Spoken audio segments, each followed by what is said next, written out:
Okay, good morning class. Oy Lloyd, ganun karon naman kami sulod. Sige ra kaka-absent ba? Ma'am, naglain mig yung lawas, ma'am. May glawas sa kalain, lain mga imong naong. Mao jud marag irog nang. Sir, dili pwede magbuli-bulis tong mga classmate ha. Okay. Pag-anda mo kay mag-oral ta. Mag-oral ta ha. Okay. Use flow in a sentence.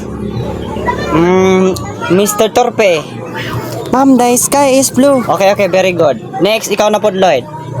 Use blow in a sentence. Ma'am, my friend is high. Hiwi ang panga. Because kay nakablo.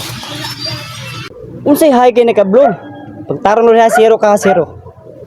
Okay, next, oral. Nagbigay ng halimbawa ng isang titik.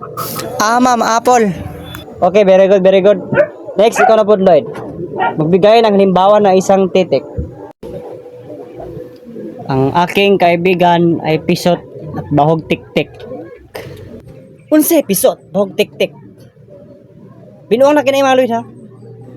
Kinay kasi sayo na yun atong bisayaon. Pagkata o example o sentence nga ang mautan, himuon ni mong sentence. Mautan. Ang kamunggay kay mautan. Ma'am, kay ako ay namautan sa imuha, ma'am. Asa naman tong eraser kay batoon ko rin tawanan ni.